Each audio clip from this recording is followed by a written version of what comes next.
The first skill in the diagnosis phase is bringing more awareness to where you are in the moment. This is particularly important in the context of a cancer diagnosis because one of the things that our minds do when we're faced with a lot of uncertainty is we kind of jump ahead of the data.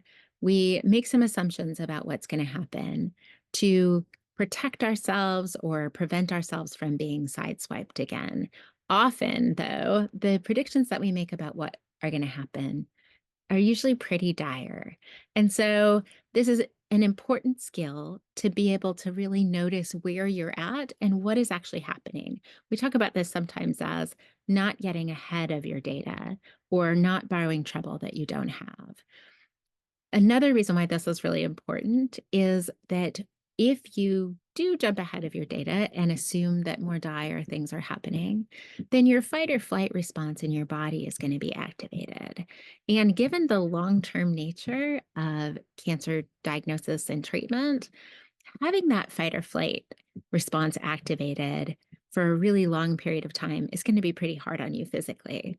And so we want to develop a skill for being able to notice what is actually happening to keep you out of that fight or flight response all the time. It's pretty normal to have that show up sometimes where you'll experience higher levels of stress, sometimes maybe around a scan or when you're approaching the first treatment or something. Those moments are probably going to be stressful no matter what you do, but we're really trying to target noticing when you're just consistently at a high level of stress where it's very hard to come out of it. So, one of the things that we do in this phase, when you notice that you are feeling extra stressed, you might notice that your shoulders are tight or that you're having a lot of stomach tension or your chest has a lot of pressure. When you notice whatever the physical cues for high levels of stress are for you, is going to be to breathe. It sounds kind of a little bit too simple, but we know that when your sympathetic nervous system, which is your fight or flight response, is activated. And that we know that you can activate that by thinking terrible things are happening, even when they're not happening. When that sympathetic nervous system is activated, then we need to activate the kind of counterbalance system, which is the parasympathetic nervous system. And one of the ways that's really efficient and always available and free to activate your parasympathetic nervous system is to exhale twice as long as your inhale. So try it with me. If you inhale for 2 seconds and then exhale for 4 seconds, you might feel your shoulders come down a little bit.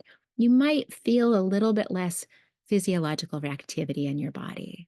That's the engagement of that parasympathetic nervous system that turns off your fight or flight response.